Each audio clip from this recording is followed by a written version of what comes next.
Are you stuck in that illusion that goes something like this? You cannot make a decision in between your mind and your heart. I see a lot of people coming up with this piece of meaning, which I kind of find amusing, but to some people it may look as if you're, making fun of them or their misfortune. See, don't let foolish matters like this hinder your existence. See, in life is nothing about the mind or about your heart. See, in between the mind and the heart, one exists, one is simply an invention. You can always count on the heart because, the heart pumps your blood and, well, it is part of who you are as a physical body, and without it you wouldn't exist. Similarly, you wouldn't exist without any other of these organs that we have in our physical body. When it comes to the mind, it is a construct, right? Because the simple question is this: where exactly is the mind? Can you locate the mind? Does it even exist? We all have thoughts, right? Yes, we all have thoughts. But ultimately, we don't know where those thoughts form, where they exist. Well, science says indeed, yes, they are in the brain, but, where exactly in the brain, right? Because the heart you can always pinpoint and such. But when we don't know about things, we just create a shadow of it, a concept or something, just like God. Do we know that they look like a man? Do we know that they are real? Right? I've been saying, if you look at previous videos of mine, you will see that I've been saying this for probably several years. See, you don't exactly know what this creation is, right? You don't exactly know, you probably never will. I've been saying there are more forces, not just a single one, right? I've been saying that there are more forces. People obviously wouldn't want to believe, but I'm not here to be concerned with people believing what I say or not. It's something that I share and that's it. It's just information ultimately.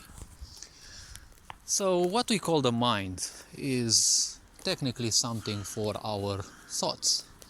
The hive of our thoughts, as I call it in a cheeky way, let's say.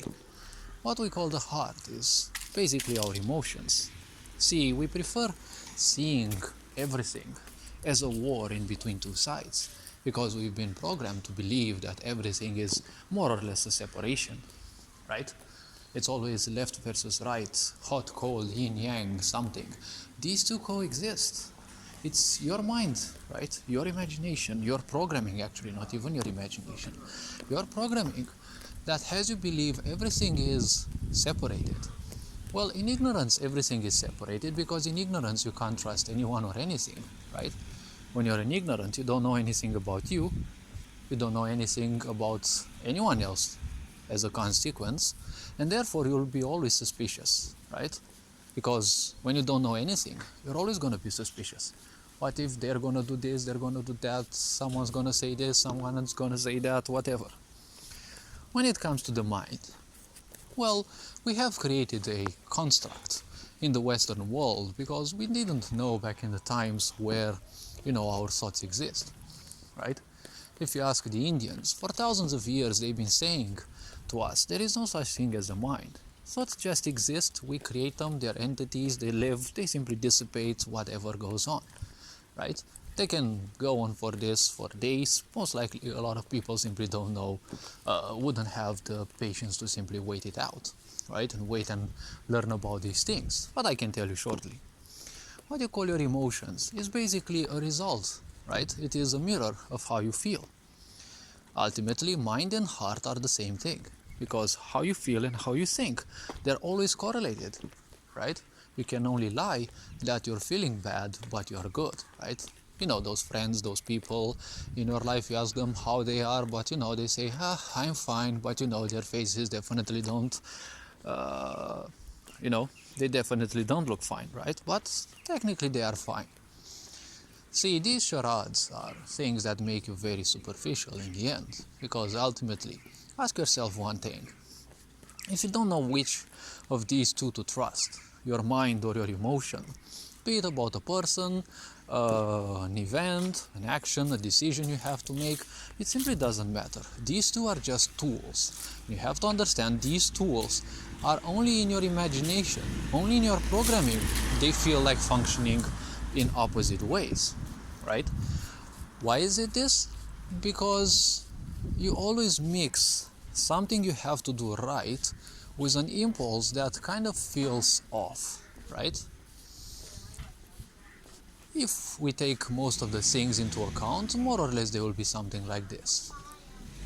Now, these two tools, the mind and the heart, you have to understand that they function concomitantly. They function at the same time and in the same way, right? If you feel bad about something, you're not going to feel something great. You're not going to feel good about something which makes you feel bad unless it is your comfort zone. And when you have embraced misery as your comfort zone, well, that's kind of the lowest you can go. Only through greater suffering can you break out of that comfort zone and start realizing things again, right? That is neither your mind nor your emotions, right? That is no demon or anything complotting against you or making your life sick. It is just that you have created attachments towards the wrong kind of habits and, programming, let's say. Because programming is part of the unconscious mind. It is nor part of your mind or nor part of your heart. When you have to take a decision, you have someone or anything that you supposedly have mixed feelings. See, a lot of people say this, but they apparently have all the time in the world to complain and ask themselves why they feel like this, but they don't seem to have the time and patience to simply pull out a crayon, a pen, ball pen, whatever they can note, probably even at the computer, but it is much better to do things by your own hand and simply write them down and note all the things that made you feel good about that and all the things that made you feel bad about it, right? How you feel in general and how you think about it in general, because they are interconnected, right? Thoughts are very fast, emotions are slow, they always take their time, right? When a certain emotion settles down within you, well, the very simple point is it's gonna take a long time for it to go away, right? It's like that sensation of heaviness, right? When you feel bad, you feel sad about something happening in the world, in your family, to your friends or whatever. Well, it definitely takes its time, right? Till it goes away. Thoughts are very fast, and theoretically you kind of cannot protect against those. They will come through your mind. You just have to understand. Don't fight against those and simply don't let them influence you. You just let them flow. It's like a river. You don't bother trying to stop the river unless you want to make energy out of it. You put a dam and, well, with that dam you definitely, can get some energy if things are well done. So you don't have to do much of an effort. You just have to understand those are just thoughts. Once in your lifetime you have thought about those, someone else has thought about those, now they're also in your head, there is nothing to do about it. If you reject it, if you suppress it, you're gonna make more of it, you're gonna make it stronger, so it's gonna bug you off even more. So just ask yourself how that idea, person, anyway, made you feel like. Now then the question comes, how long ago was it? And do you think it's gonna be the same? Because if a person functions the same way back how many years you met them and they will function the same right now, well, that's probably a sign that it's not much of a progressive person, right? If they were a kind person, obviously that supposedly should change or should at least stay stagnant because, kindness is something rare and, well, it's a good way to live life, right? Let's not dive into this because, classifying people and such will take a long time. And you have to do all the work and think about it, right? You have to understand you have to make use of both your mind and your heart. Because some contrasts occur because there is nothing that will make you feel perfectly great or perfectly miserable, right?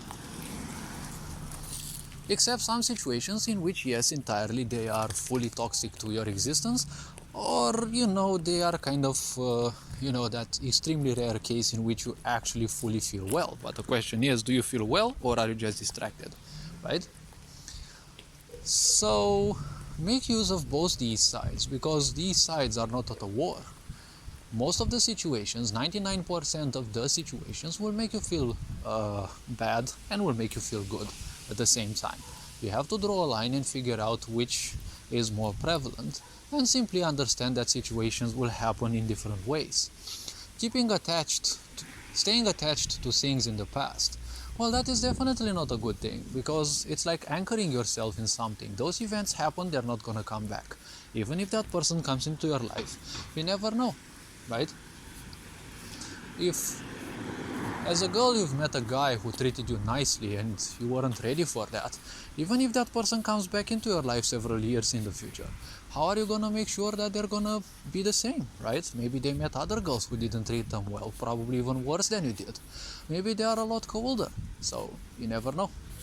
You don't have to spend much time, thinking about ideas of the past. You're gonna miss so much time that can be used, towards something much, much better, right?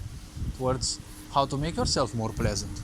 Because you see, a lot of people have this foolish idea that if you are rich, you're gonna attract a lot of people. You're gonna attract a lot of opportunistic people in most situations, right? If you are a pleasant person, people will come to you, right? If you are, let's say, in a way like me, a pleasant person who speaks to people in a neutral way, they don't need to impose anything and the such, they don't need to waste time judging people and the such, tells people where something is good or ethical, but in a way that you don't waste time judging or arguing with others, because a lot of people simply can't take the truth. You just tell them something and, well, that's kind of it, right? And you move away if things don't require you anymore, and that's kind of it, right? When you're a pleasant person, people will simply feel that, and people will come to you. If people come to you like this, it will matter far less how much money they have.